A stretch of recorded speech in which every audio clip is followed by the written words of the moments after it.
Hello everybody and welcome back to the Fortress of Solitude. Today we're going to be talking about Action Comics issue 1100, written by Mark Waid, Sophie Campbell, Joshua Williamson, and Dan Slott, with art by Skylar Patridge, Ryan Sook, Dan Mora, and Lucas Mayer. Superman and Superboy's adventure continues in this landmark 1100th issue, where in the past a powerless Superboy battles the time-traveling villain Epoch, clad in makeshift armor made from the remains of his Kryptonian rocket. Clark knows that he doesn't stand a chance against the villain, but he's going to try anyway, shielding himself from Epoch's blasts. As he distracts Epoch, Dr. Bruce Gordon works to get his solar energy laser up and running, hoping that it will imbue Superboy with enough energy to power him. Epoch scoffs at Superboy trying to attack with a sword, thinking the boy doesn't have the experience with such a weapon, but Clark proves him wrong, as he has hours spent in a medieval video game, striking at the gaps and seams in Epoch's armor. Again, leave it to Mark Waid to come up with a very smart way to pit these two against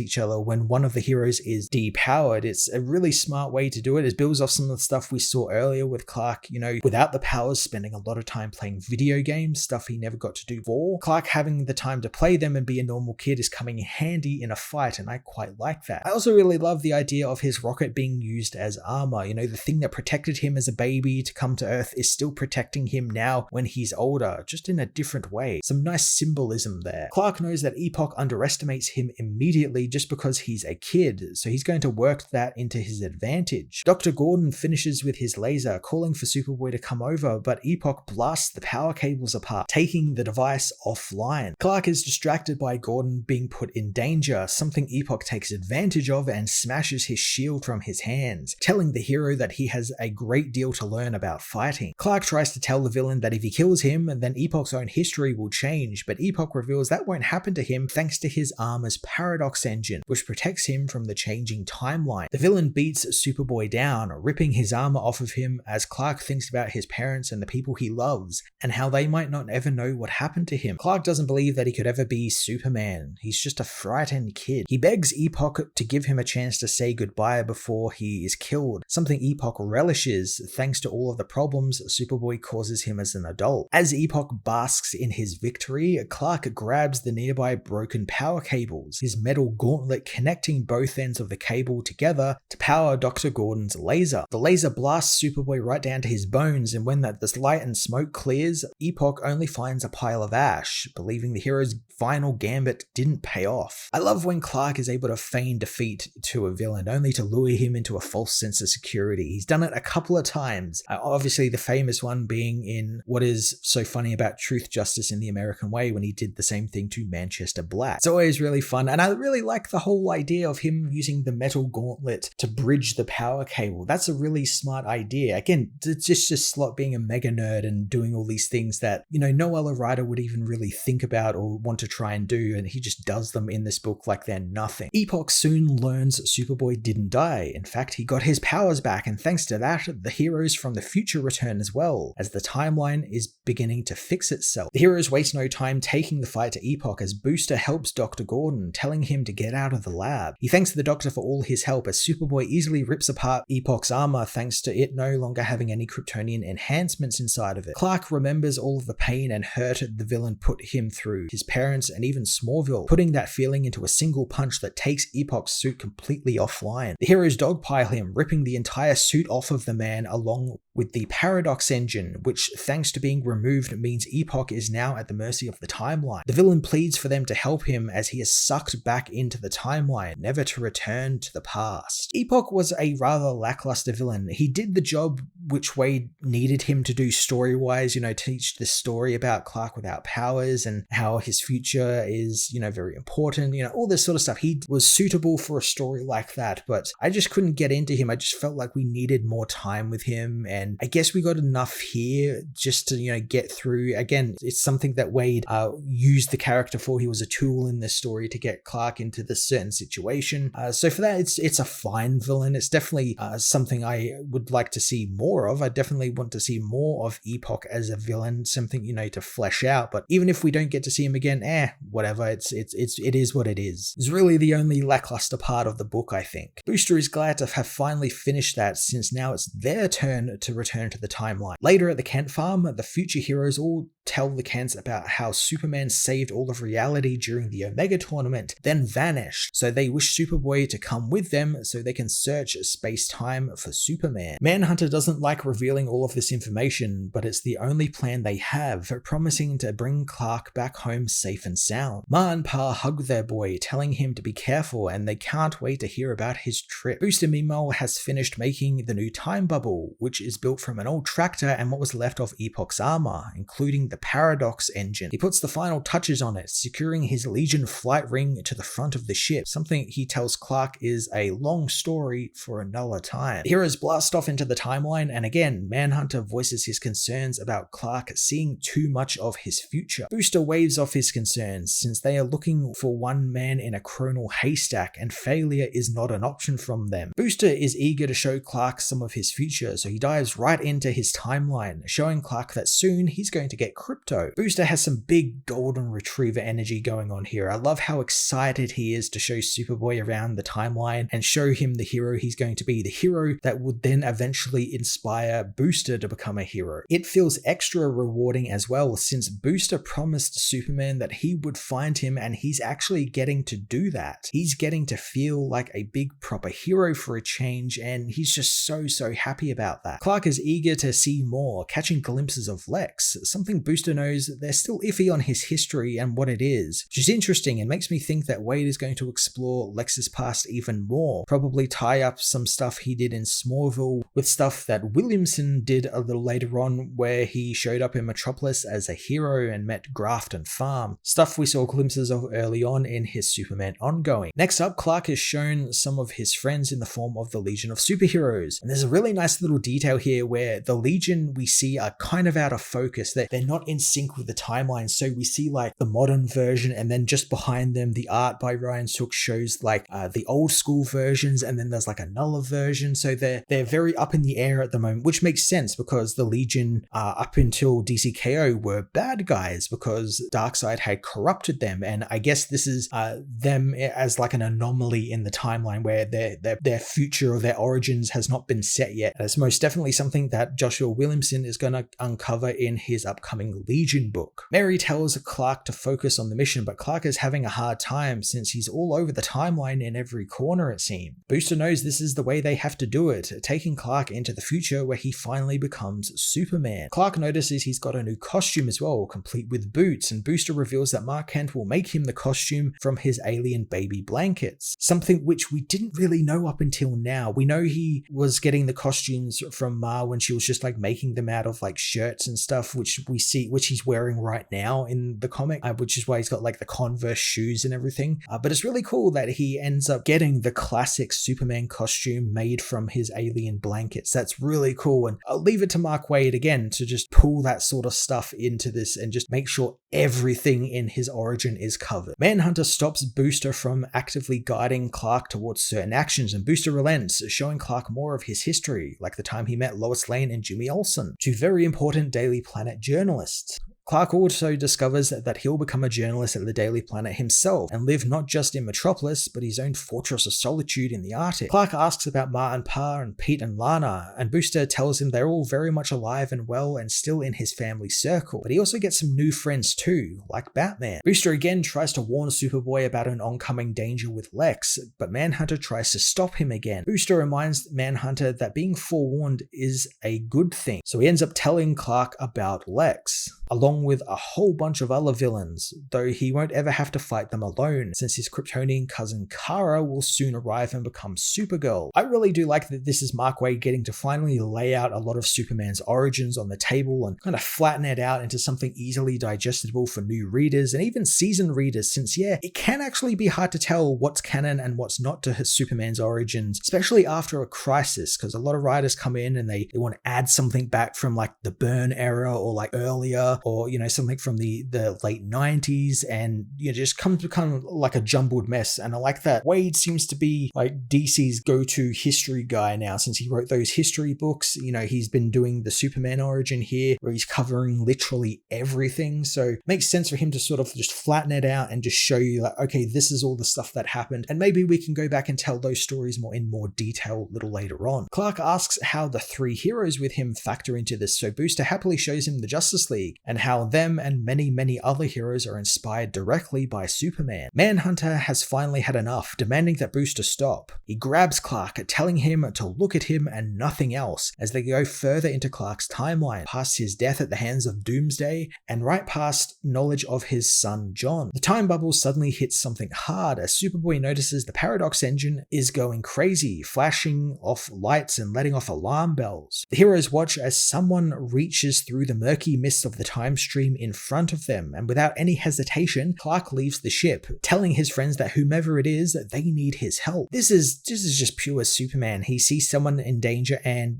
despite being in danger himself, since he's literally in his own timeline, he jumps in to help them, even if that is, jumping into a literal ocean of time and space. Superboy soon comes under the effects of the time stream, which pulls him in many different directions as he enters the end of everything. On the other side of the void, the hand is revealed to belong to Superman, who is trying his hardest to get back to the present. He refuses to give up as the younger Superboy grabs his hand, pulling him from the time stream proper. The void, though, tries to take Superboy itself, but Superman grabs his younger self, telling him together they can escape the void at the end of time. They just need to fly as fast as they can. However, Superboy doesn't know if he can do it. His older self knows that he can, reminding himself quietly he's going to do this for Lois. The heroes succeed and get away from the void for now, but Superman knows that it will continue to grow and suck in everything around it, revealing they are now stuck at the end of time and they could be running forever. Luckily, Booster and the other heroes arrive, bringing the Superman on board the ship, where Booster gives Superman a big hug, telling the hero that he promised to find him after Clark saved him from the absolute timeline. It was great having a present-day Superman now back. I know we have some issues coming up where it's going to explore what exactly happened to him post DCKO, but it's great to see the end result of that, where he's now getting back into the present. He's been brought back by his younger self, no less. Superman asks how Booster has been. Since the last time he saw him, he was possessed by Darkseid, but Booster knows that that's nothing a good night's sleep couldn't fix. I really hope we do get a little bit more about Booster and how he's handling all of this, because having Darkseid rattling around in your brain for as long as he did probably left some scars in there, some trauma, and I'm hoping we get to explore that in some way, because it very clearly, at least from what I got here from like what he says as well as the art, it feels like he's masking a lot of that trauma just because it's Superman, I gotta be excited and fun and everything. I can't let him see that it actually hurt me, and I really hope that we get to see that story at some point. Superman fills the heroes in on what happened to him and how he undid the damage Darkseid did to the timeline, but after his King Omega powers disappeared, he was left stranded at the end of time. Clark mentions that when he escaped the void, he swore he saw his younger self, shocked to find that he actually didn't imagine it, and the younger Superboy is there with the heroes on the time bubble. Superman doesn't remember doing any of this in his past, as Superboy tells him that the heroes said that they needed his help, so he wanted to help. Superman remembers how being young was hard for him since he was always so alone all the time. He tells his younger self that he's in for one hell of a ride, and Clark thinks that his future involves a lot of time at the gym considering how buff he seems to get. The heroes want to return Superboy to his time and then head for the present, but Clark asks if maybe he can come and see the future, feeling like it's his destiny to see it. Superman is more than happy to give him a sneak peek thanks to the boys saving him, as Booster takes the ship back through the time to present. Okay, so I didn't expect Superboy to be tagging along in the present for a while. I was sure the toys would all go back in the box and Wade would continue the run after the Kingdom of Zod event, but I guess the Superboy is now getting involved in the Kingdom of Zod event proper, which is very interesting. I'm intrigued to see how that's going to work out. Like, where does he fit into all of this, because he is a time-displaced Superman. It's been a real fun time with this Superboy, and I hope Wade isn't finished writing him anytime soon. I can't wait to get back to his origin stories, what he has in store for him in the pages of Action Comics that we've been experiencing up until this issue, and where he's going to go in Kingdom of Zod. That's really intriguing. Cannot wait to find out. As Superman and the others race back to the present-day Metropolis, Lois is busy dealing with a house full of messy Superboys. Finding John leaves his toys everywhere, while Connor is just a pig and drops food and anything everywhere. On top of that, she's also on the lookout for Thunder Girl, the Kandorian clone Kara brought home from Kandor recently. Lois doesn't think she's that bad, though she does have a habit of leaving all her books around the place as she's busy learning about Earth culture. Lois finds the Superboys and Thunder Girl aren't the only ones in the house playing video video games, as in her son's room, Kara has joined them as well. I'm loving Sophie Campbell getting to bring all of these stories together from her own Supergirl book and then add them into the stuff we saw in both the Williamson and the Slott books, with Tomorrow Man and Superboy, and what is happening with Superboy Prime as well a little later on. Considering her book felt the least connected, being that Kara was off on her own Kandorian adventure, it's nice to have it all come back round. They're all joining back together and all of these super family writers are getting together to tell a story. Lois asks for a word with Kara, asking her what happened to her whole heir to the House of L thing, thinking that she's been a bit of a slob. Kara apologizes since she's just reeling from everything that happened in Candor recently and she just wants to hang out and chill out for a bit. Lois asks if she has met Prime yet, but Kara says that she invited him round, thinking she probably shouldn't have done that though, being that Connor is there. Connor's super hearing makes his ears burn as he finds the women, realizing that they were talking about him. Lois tries to explain to Connor that Prime is doing very well since she's helped him find a job and gotten a place to live in, and he's doing great filling in as Superman. Connor doesn't care thanks to their shared violent history as Prime arrives, happy to see everybody. It's about time we got a confrontation between Connor and Prime. There's been a lot of unresolved problems between these two, and I think the Kingdom of Zod event might end up actually forcing them to team up together for it. Seems like a no-brainer. It seems like that's where that's going at some point, and I'm looking forward to it. I'm intrigued to see what Williamson or whoever gets to write that part of the story, whether it be Williamson, Campbell, Slott, or Wade, does some really good stuff with him. They've already done some really fantastic stuff with Prime over in the Williamson ongoing, and I've really enjoyed what he's been doing in there, and I'm intrigued to see what his take with Connor and Prime getting to team up together is. Connor confronts Prime, thinking that he's got some nerve coming around there, but Prime doesn't want to fight, wanting to only help with the problems they're having with El Caldero. Connor wants to still fight though, his eyes burning with heat vision and rage. Kara holds him back, trying to tell him that they need to get the Sun Crystal back from El Caldero, but Connor doesn't care since Prime killed a lot of people, him included. Prime does try to make a joke out of it, saying that he knew the hero would be resurrected sooner or later, and since this is Sophie Campbell's era, they can talk about their feelings and the like. This is fun. I'm liking Campbell getting to write Prime and getting meta with it while also taking a big step in Dan Slott's El Caldero storyline. I also really like that she's being very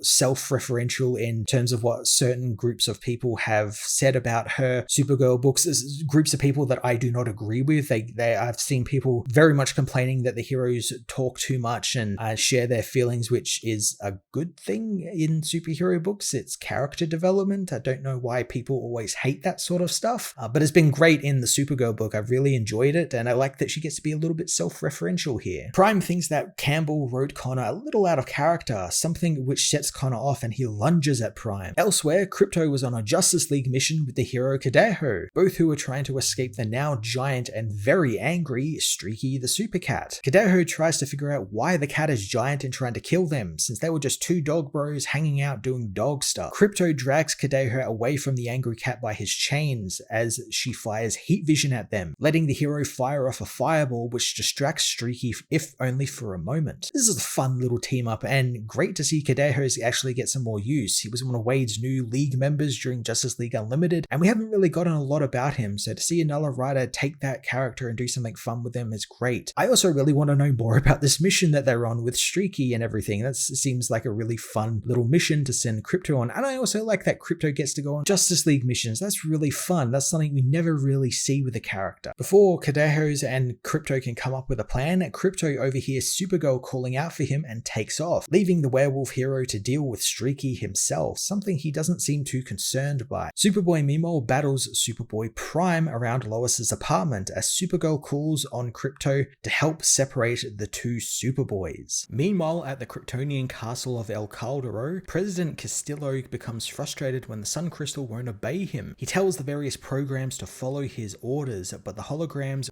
will only say he stands in the ledger of the House of El, and the fortress is for their heirs and their heirs only. Castillo orders Bruno to come and turn it off, since he appears to be the only one who is able to turn the stuff off. Castillo's faithful right-hand man Bruno arrives, quietly telling the Kryptonites that the time is now and to prepare themselves. Bruno enters the castle and is told by the House of El holograms to leave since he is an intruder. Bruno merely turns the console off with ease, something Castillo is amazed by, wanting to know Bruno how his friend learnt the secret to this technology. Bruno wants to tell him, but first he wants to know why he keeps calling him his old friend. Castillo knows that they have known each other since the birth of the Kryptonite Kingdom, and while that wasn't too long ago, it does feel like a lifetime ago to him. I'm glad that Slott is kicking the El Caldero storyline into high gear here in the run-up to the Kingdom of Zod. It's been a real highlight of his book whenever he returns to Castillo and El Caldero's story. It's always fun seeing what they're up to and what kind of schemes they're getting up to. Castillo tells Bruno of his people's story and how they were poor people destroyed by the Spanish conquistadors on their search for gold, and then centuries later, pirates and bandits plundered them from Corto Maltese, making their life a living hell. He knows that all changed when Superman saved Earth from the Kryptonite meteor, which led to Castillo, who at the time was just a lowly miner, come into contact with the Kryptonite rubble, pulling Superman up out of it. Doing so made him realize he held two of the most important things in the world in his hand: the life of Superman and the world's largest deposit of kryptonite. Thanks to helping Superman get to his friends, the Justice League ended up helping El Caldero with its bandit problem, protecting them from bandits who wish to take the kryptonite for themselves. I'm liking how this sheds some light on just how manipulative Castillo was. Even in those early days, it was all one big opportunity for him and he seized it with both hands. I also like to see how he just didn't really do anything and the Justice League kind of did all the work for him. They kind of saw this as like, an underdog story, which it kind of is. He talks about how his people were always subjugated by one person or another, and this was like their one chance to get out from under that, and I guess the League saw that as well. Castillo's definitely been one of my new favorite villains. I like how sneaky and manipulative and multi-layered he is. We always find something else new about him every issue, and it's always really interesting. Castillo knows that Bruno was his best fighter and general in the field, and knew the Justice League wouldn't always be there to save them. So with a catch of kryptonite, Bruno bought some black market checkmate armor, painting it green and giving their soldiers a fighting chance as the kryptonites of El Caldero. The president knows though that they forged an empire with Bruno and the Knights keeping them safe, and his own kryptonite-based economy turning them into the most prosperous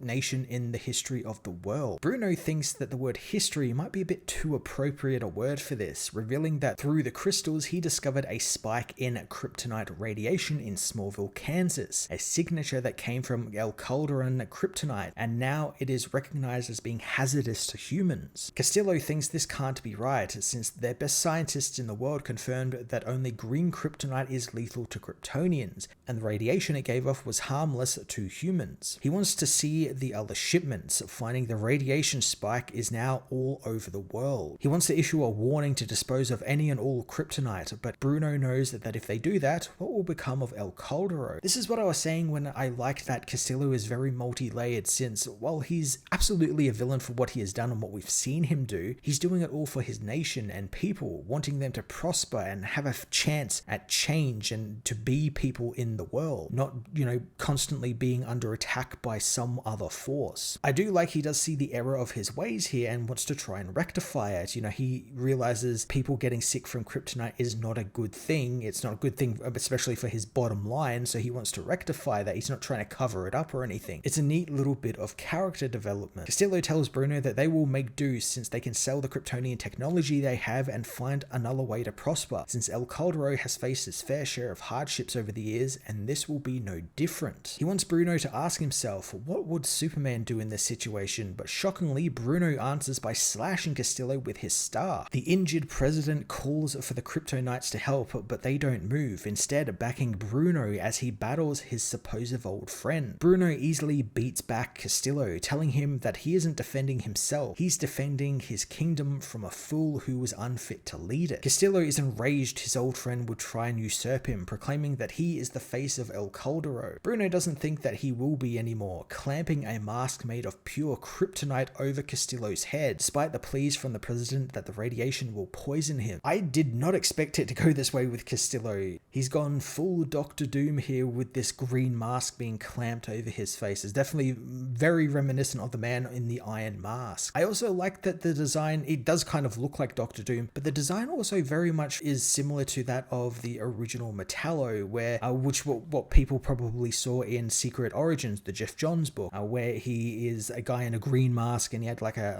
orange costume costume or a green costume. It depends on who the artist was at the time. But it's interesting that it's kind of made him look a bit like that Metallo. I wonder if he'll develop powers or mutate into like a kryptonite man or something. There's also a very, very interesting and very recognizable symbol on the face of the mask, and we'll get to that in a moment. With the old president out, the kryptonites hail the new king as Bruno removes his helmet to reveal it's not Bruno at all. It is General Zod, who tells his soldiers not to hail him, but to kneel before Zod. So holy shit, this is a big reveal. Zod has been here on Earth this entire time, just biding his time. I guess the kingdom of Zod is literally going to be El Caldero. He's going to have taken it over, and he's going to rule over this kryptonite kingdom and have even more access to the weapons from the Sun Crystal. Now, before people complain, yes, Zod can survive here right now, as he no longer has any powers or anything. Those were somehow taken from him during absolute power, and they were given to Lois Lane, who became Superwoman for a time there. And the El Calderon kryptonite doesn't actually hurt Tonians outright either. It hurts humans, hence why they built that up here in this issue. I'm excited Zod is also just here already. That's definitely a story we're going to get told, since last we saw in that Kneel Before Zod series, he was actually on the other side of the galaxy commanding a prison barge he took over. So there's some space for him to have his own adventures, and I'm sure we're going to get some hint of how he arrived on Earth, and I cannot wait.